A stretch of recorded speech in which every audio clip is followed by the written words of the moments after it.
I was 10 years old when Grandma came to live with us. It was about 6 months after Granddad passed away. And I guess, looking back, she must have been lonely in that big house of theirs, rattling around with only the grief and memories for company. So, despite a few protests from Mom, my parents took her in. There were no protests from me, none at all. Grandma was loud and fun, and I loved her. She had an almost limitless supply of boiled sweets, and she'd always slip me a couple whenever she saw me. She was always the first to stick up for me when I got in trouble too. But it was her stories I loved best. Grandma had all kinds of stories. Stories about growing up during World War II, and stories about the things she'd get up to with her friends on the South Coast after her family had been evacuated. Sad stories, funny stories, adventure stories. But it was her scary stories that were my favorite. Grandma had lots of scary stories. She told me she dabbled in the occult when she was a teenager, trying out Ouija boards with her friends, tarot cards, fortune-telling, all that stuff. Most of the stories I'd laugh off or forget about not long after she was done telling them, but there were a couple that really did spook me a bit. I was only 10 at the time, you have to understand, and Grandma certainly knew how to bring the stories to life. She'd shut off the lights in my room, so only the glow of the night sky shone through the curtains, and she'd shuffle in real close enough so I could see the wrinkles on her face and smell the boiled sweets on her breath. Close enough so her deep blue eyes could stare straight into mine. She must have given me nightmares with a few of those tales. But now, years later, there's only one that I can still remember. Only one that stuck with me. The story about the shower and Mr. Longfingers. Grandma told me about Mr. Longfingers one night. After I asked about her baths, Grandma used to love her baths. She'd spend ages in them, light candles and incense, and lie in the tub humming to herself until the water turned cold. It drove my mom crazy. But when I asked her why she loved them so much, she said it was the only place she could relax. It was the only place that was safe for her to relax. You know, people like me who are, well, more sensitive to certain things. We have to have baths. She told me seriously one night, shuffling closer on the bed. I couldn't possibly spend that long in the shower. It'd be far too risky. Grandma stared at me with those blue eyes of hers, unsmiling, and I knew it was time for one of her stories. One of the scary ones. I shivered with pleasure and pulled the covers up to my chin. "Why is it risky, Grandma?" She half turned to look out the window, watching me from the corner of her eye, pausing for effect. I waited, feeling my heart rate pick up ever so slightly in my chest. "Well," she said after a moment, "it's only risky if you close your eyes, of course. If you close your eyes for longer than 10 seconds. What do you mean? Why?" "Well, do you ever play that game in the playground with your friends? The one where someone turns their back and the others sneak up on them when they're not looking?" I nodded, and Grandma nodded back. "Exactly. So that's what it's like in the shower when you have your eyes closed. That's what it's like with Mr. Longfingers." A cold itch tickled back. "Who's Mr. Longfingers, Grandma?" She let out a deep breath, as if she wished she hadn't said anything, turned her head back to face mine. When she next spoke, she'd lowered her voice. "No one knows exactly," Grandma whispered. "Some think it's a creature." I pulled in a breath. "Why not?" Grandma shuffled closer along the bed and leaned towards me, leaving my question hanging in the air. "Don't you worry about it, sweetheart. Don't worry your pretty head. As long as you remember the rules, you'll be fine." "What rules?" "Well, when you're in the shower, you try not to close your eyes for too long. 5 seconds is fine, and 10 is just about okay too. But any longer than that..." "Yeah? Then what?" "Well, any longer than that, and you may just start to feel something in the room with you. Something watching. And if you ever go longer than 15 seconds, that's when you might start to hear a noise, too." "Hear what?" "The soft tap, tap, tap of fingers on glass. Fingers drumming against the glass door of the shower. If you do ever hear that noise, God forbid, will you make me a promise?" "What, Grandma?" "Promise me you'll never open your eyes." I barely slept that night. Hardly at all.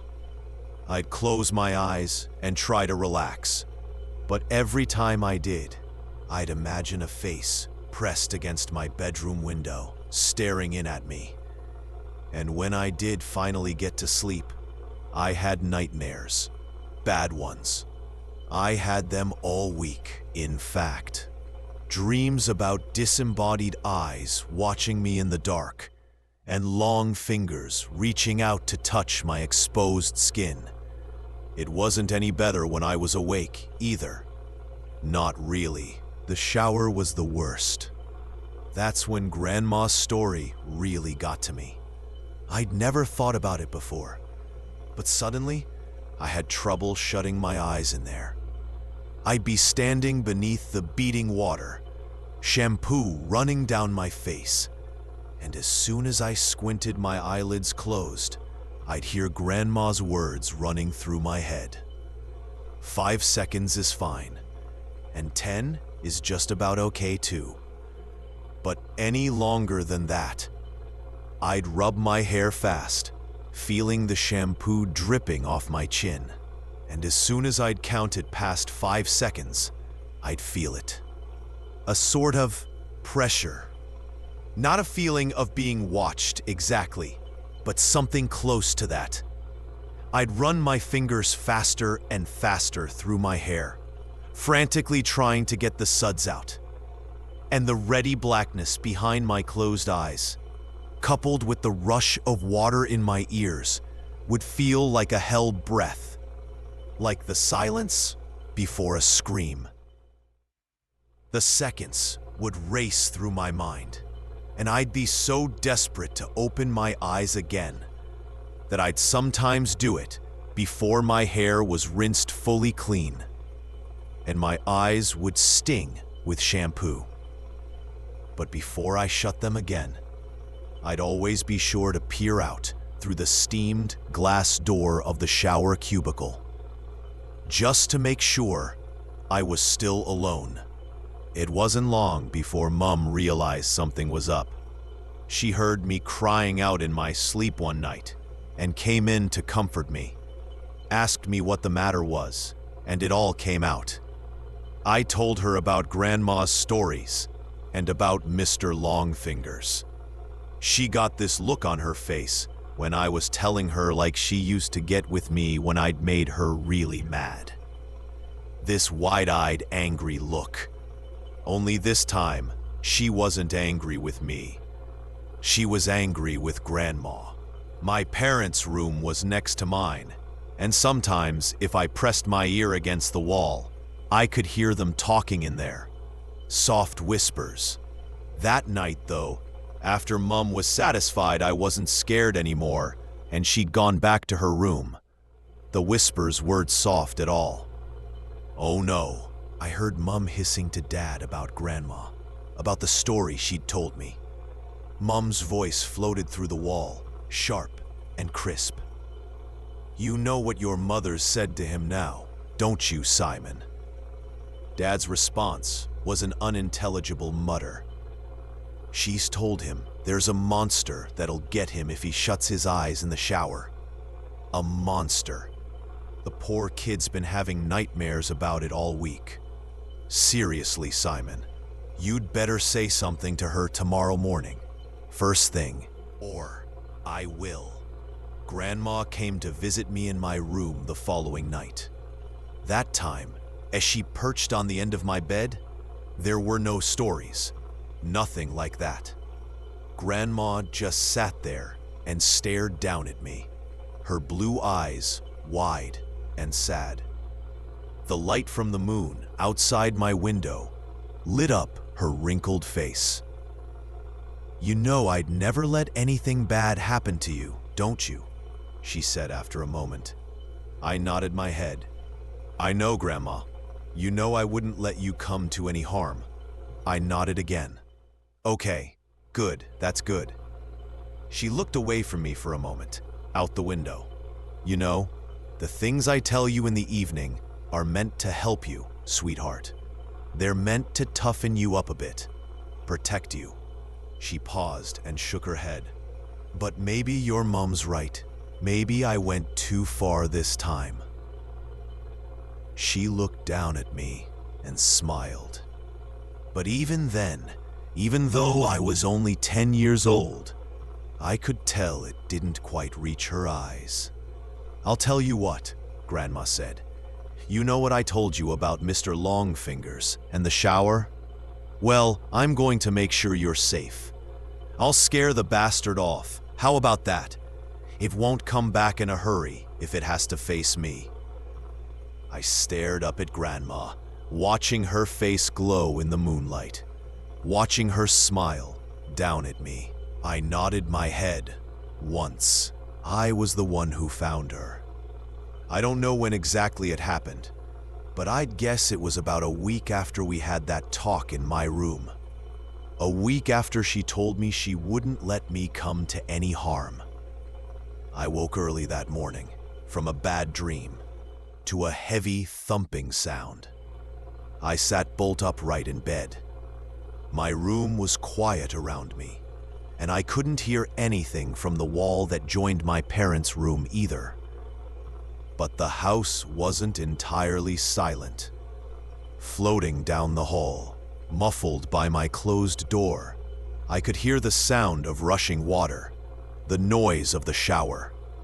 I leapt out of bed and ran down the upstairs hallway, heart already pounding in my chest. As soon as I reached the closed bathroom door, I started banging on it. A deep terror was welling up inside me, like cold water from a well, something I couldn't place, and I kept banging and shouting, "Grandma," over and over again. Even though she didn't respond, off to my right, I was dimly aware of voices from my parents' room, the sleepy shuffle of footsteps. But before they had a chance to make it out onto the landing, I'd lifted my hand to test out the door handle, more out of instinct than because I thought it might actually open. But the door wasn't locked. I kept banging with my free hand, and it swung suddenly inwards, bringing me face to face with a wall of steam. Heat struck my skin. I squinted my eyes against the damp fog and peered into the bathroom. And before Dad pushed me to one side, before everything around me descended into shouting and tears and chaos, I saw her. I saw Grandma. She was lying naked on the floor in the shower cubicle, the water beating down around her, blue eyes bulging from her face. One hand was curled against her chest, like a dead bird, while the other trailed against the glass of the shower cubicle, the flailing finger marks she'd carved through the steam, still clear and fresh. It was a heart attack that killed her. That's what my dad told me. He said Grandma was old, and the thing had struck her quickly and suddenly. She would have died fast and without pain, Dad said. She wouldn't have suffered. I knew better, though. Even as a 10-year-old kid, I knew better. And years later, writing this as an adult, I still know better. I also know my wife and kids resent me for refusing to have a shower in the house, for insisting everyone take baths. They pretend it's okay and they humor me, but I can tell they don't really understand it. Not at all. My wife thinks she does. She thinks I still carry the trauma of seeing my grandmother dying in front of me when I was little. I guess she's right in a way. But she doesn't know the full truth. Nobody does.